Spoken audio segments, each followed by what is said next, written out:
Meron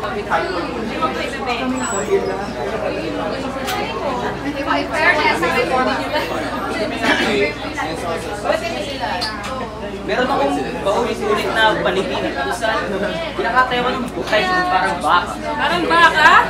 Oo, parang baka. Naramdaman ko yung palis ko pero hindi na iba pa mga party pa. Sa panaginip kong yun, o bangungot, para sa akin, wala naman pinagkakaiba yung dalawa. Kinakausap ako ng isang matador. Gusto ko isipin na isa siyang mabait na batang lalaki. At kahit gaano yung kalakas ihato yung itak sa katawang ko, hindi natatalab siya ng dugo yung puti niyang damit. So, para siyang seminarista. Nakangiti siya sa akin habang binubuksan niya yung tiyan ko na para lang siya nagbubukas ng polo. At imbis na matakot ako sa mga hawak niya sa pigi ko, nakakalma lang ako kasi para lang siyang humihipo ng tela ng kanyang mga laman. Kinukwento niya sa akin yung mga bagay na tungkol sa nanay ko, tungkol sa tatay ko, habang pinapanood ko sila ng Titanic ng kapitbahay namin, tungkol sa kapatid ng kapitbahay namin na madalas akong papuntahin sa kanila para maglaro.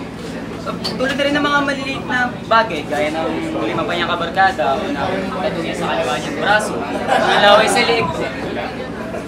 Itataka ang binatang matador kung bakit di ko ikinalulungkot yung mga bagay na yun. Bakit di ko kinamamunian yung mga nangyayari sa akin. Kung bakit sa sandaling kukunin na niya yung puso ko, di man lang niya ito naramdaman tumipo. Sabi ko sa kanya, di mabigat yung bagay na ito. Magigising ako tuwing dudok ko ng binatang matador para halikan ako. Sa unang damti ng kanyang mga labi, hawag ako. Kasi nagigising sa loob ng isang trabaho, hindi ako makahinga. Sabi na nanay ko, lahat tayo, nasa hukay ang isa nating paa. Sa paraan na parangal ba? Kasi sa paalaala lang.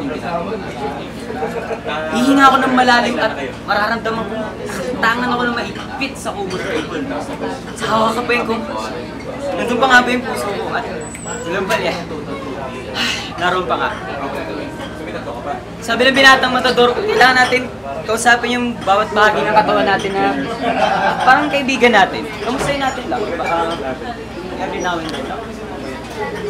Tapos, maalala ko lang yung tiyan ko kasi doon ko lang maalala kung may laman pa ba yung refrigerator namin o kung kumain na nga ba yung kapatid ko. Mapala. Naalala ko na umuwi na pala siya ng Tarlac kaya hindi na kailangan sa anin pa. Isang umaga, niyaya ako ng mga kumag na pumunta sa live show. Niyaya ako ng mga kumag na ibago ko kasi bukas na lugar. Tago bahay lang pero may live show siya. Isang beses, pumunta ako sa isang karinderya para hintayin yung mga kumag. Kumain lang ako ng bulalo, pampainit lang. Nakilala ko na yung may-ari ng karinderya. Tuwing Biyernes, sa hamong nakasuot siya ng puting listina na may pagkapula-pulang batik. Naalala ko yung nanay ko sa kanya kung paano siya kumilos na magaan, kung paano ihain yung pagkain ko, sarapan ko ng nakangiti. Minsan, nagkausapan kami. Nalaman ko na isa na pala siyang retired na teacher ng kolehiyo. Tinanong siya kung ano tinuturo niya noon. Sabi niya, art daw, painting. Nawakan niya ako sa pisngi ko, sabi niya, nalala ko siya yung painting na figure with me. Sabi ko, ano mo yun? Maganda ba yun? Ano tsura nun? Si Juan Luna ba nag-paint nun? Kasi siya na naman kilala kong painter eh. Sabi niya, hindi raw.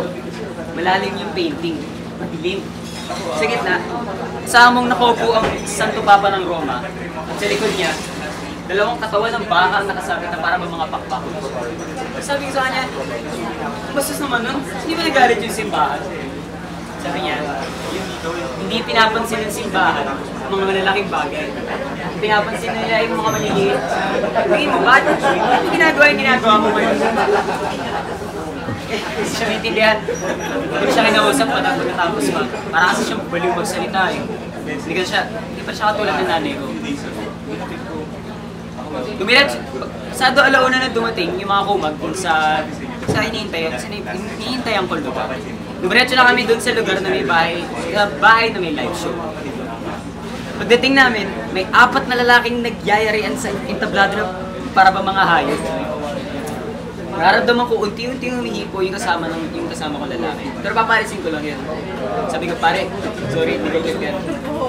Yun ang gusto ko. Gusto ko sumali doon sa mga lalaki na yun. Mamaya sa dark room, papanoorin ko yung sarili ko, chilong-chupa. Isang gabi, pumunta ako sa isang parlor. Tinanong ako ng bakla doon sa parlor. Anong gupit natin ngayon? Pero hindi ko siya napansin.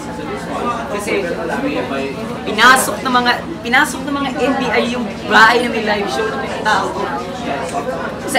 Isa-isang pinadapala at mga naroon.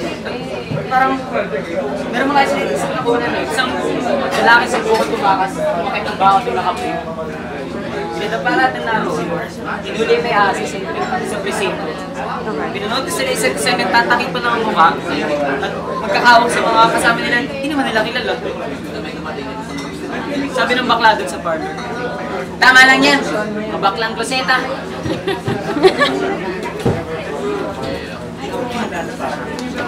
Tumayo ako, tukbo ako papalayo. Kasi naroon ako sa bahay na may live show. Pero salamat sa Diyos, hindi nila ako nahuli. Hindi ako nahuli mga NBI. Mga paa ako sa dilim. Yung patulukot brief ko nasa paa ako. Mga paa ako sa dilim. Hanap ako ng pinto. Pagpasok ko, nilaglag ako. Basement pala yung nilaglagan ko. Pero inisip ko na lang, buti na mabalian ako kaysa mabagaan siya. Kaysa mahuli. Pero hindi pa ako nakapante. Mga paa ako sa dilim. Hanap ako ng aparatura. Pasok ko sa loob, siksik ko yung sarili ko. Kung ako namurong agad sa nabangga ako, binatang, matulog. Kung ka naalala na kababa pala yung patulong, kaya naman tinaas niya muna to. Niyakap niya ako. Doon ako, magulgol ng iyak. Ba't yung tawag yung pangalan ng nanay? Nagising na talaga ako isang umaga. Pumunta ako din sa parehong karinderya na nasa panaginip ko. Pinakasalubong ako isang pulis na may malaking pata sa mukha. Kahit nagulat ako nung nakita ako siya. Bilis, naalala ko yung tsura niya kasi iba, ganyan nga naman ang magulat ka, nakita mo yung tsura ng isang tao. Maalala mo kung ano yung tsura niya. Maalala mo yung tsura ng mga tao mas malakas sa'yo. Maalala mo yung binatang matado. Maalala mo yung tatay mo at yung kapitbahay mo. Maalala mo yung kapatid ng kapitbahay mo at hindi pa niyang kapagkada. Pinabalot ng pulis yung pagkain niya, tapos umalis na siya. Nung ako yung kamay ko naman ang hinawakan, tinanong ako nung may-ari kung anong gusto ko. Hinawakan ko yung kamay niya. Naiyak ako ulit. Umaga na nun, lumabas ako pagkatapos ko sa karinderya. Ang una kong ginawa, ay kunwari akong pinanganak ako. Wala akong ginawa kundi tumakbo ako. Tama. Hindi nga ang una kong ginawa.